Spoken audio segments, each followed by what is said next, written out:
The best piece of advice that I can give you is to become the version of yourself that people will take seriously. It's not about having a good heart or being a good person. It's about how you perceive and present yourself. Some of us are literally playing small because we don't want to hurt other people's feelings. For what? You have to detach your self worth from being liked and align it with being the best version of yourself. That's truly when things change for you. That's when your life shifts. Some people glorify the struggle so much that they never grow. And I can guarantee that if you implement at least 3 of these things, you will change your life. You will have rapid growth by the end of the year. Tip number 1 is that God answers prayers with ideas. Some of us are asking God to answer our prayers, show up for us, and magically pay our bills. And then when we get an idea to start a business or to apply for a job or to connect with certain people, we sit on those ideas. Your ability to move with conviction in your life is what's going to change your life radically. Your ability to accept that your ideas or who you are or who you were called to be is exactly what's needed in the moment is what will bring you the most wealth. It's what will manifest greatness in your life.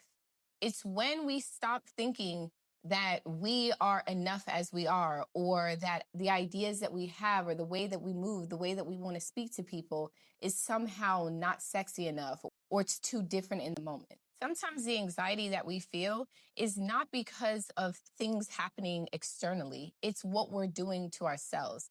It's the fact that we're sitting on those business ideas, the fact that we're staying in relationships that we need to get out of, the fact that we haven't gone back to school, the fact that we haven't created the blessings or wealth in our life that we know we're possible of doing.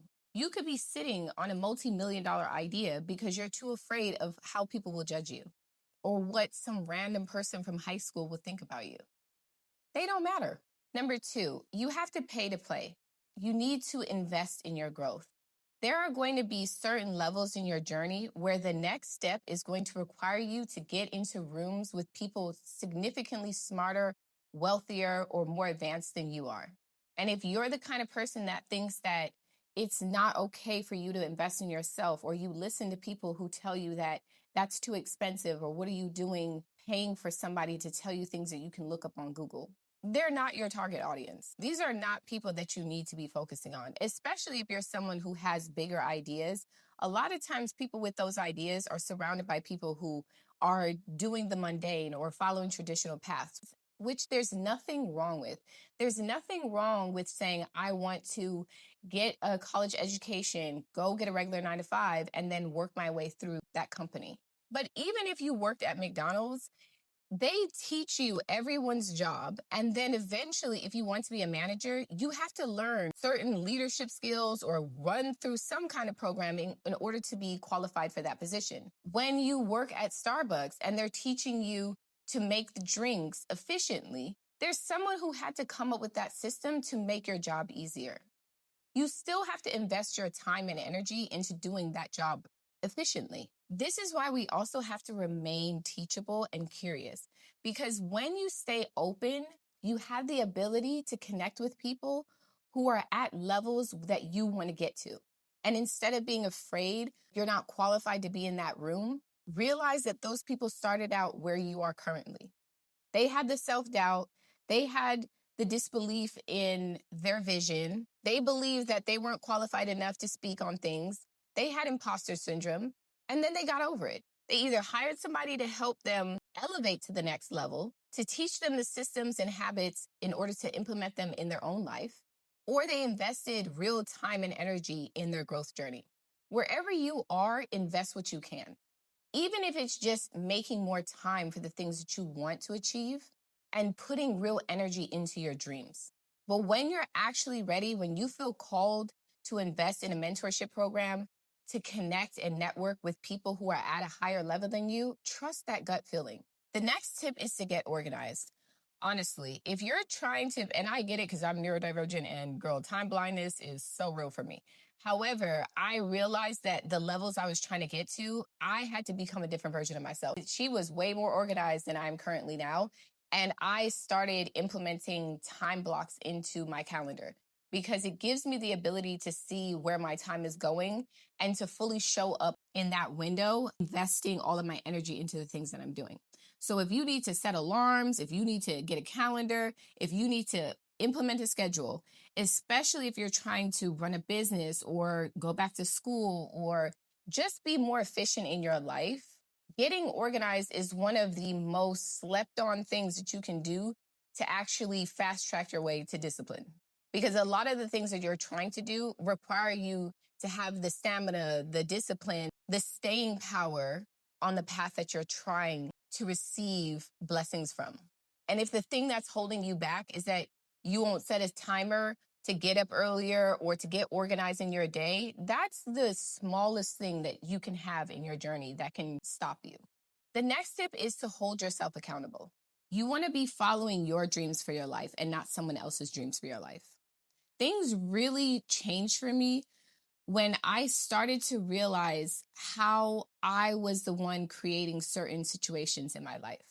Even if it's not necessarily your fault, because there's many things that we don't create as far as the external situations happening outside of us, but it's our mindset. It's the way that we perceive those situations, the way that we move in that, the energy that we put towards those things that help us either grow or stay stagnant. And when I started to really own the idea that I can control what's happening in my own internal world, I stopped needing or relying on other people to show up for me. Even as a kid, I remember being so irritated if something didn't happen the way that I expected and it wasn't me that stopped it. It was someone else that hindered it. Or if I had to rely on someone else to do something in order to get something that I genuinely cared about done.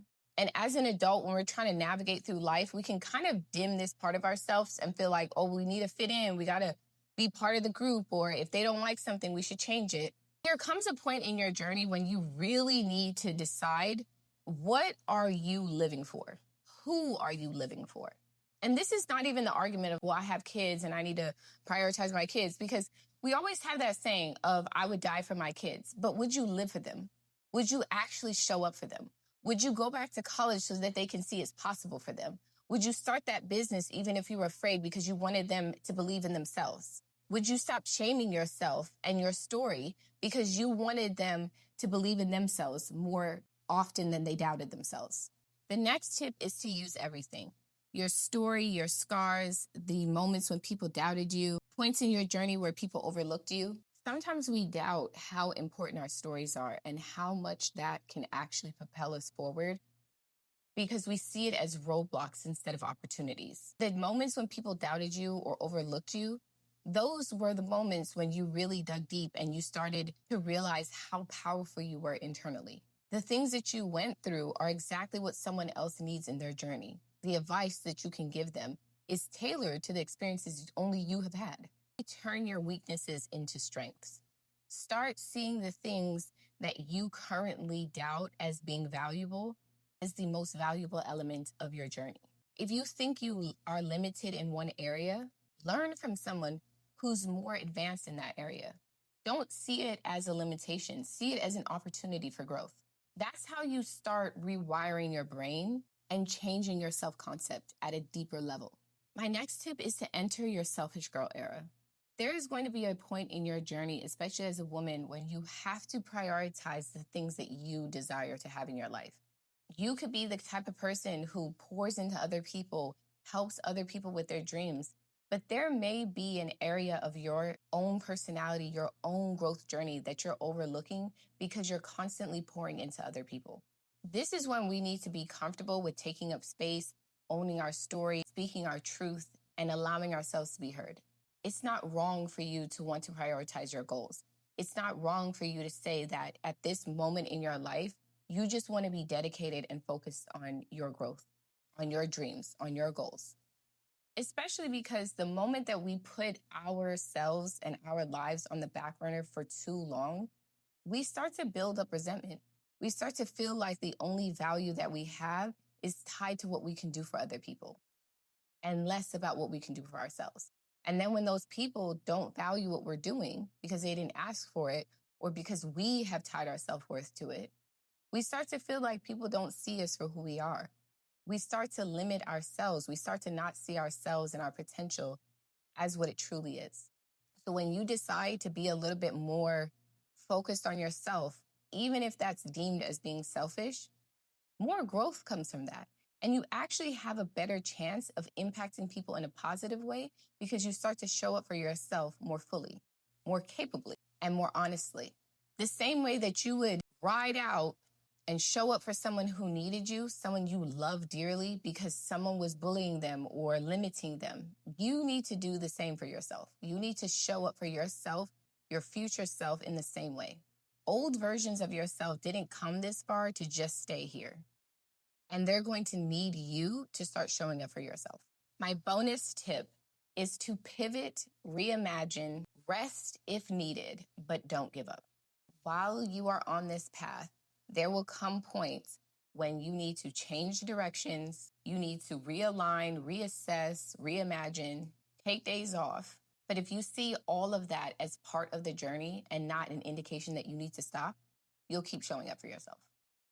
Not everything is a sign that you need to give up or stop doing what you're doing. Sometimes it's a sign that you need to slow down a little bit so that you can actually hear what you really, truly desire for yourself, so that the right people can align and show up in your life, so that the information that you're missing can fall into your lap.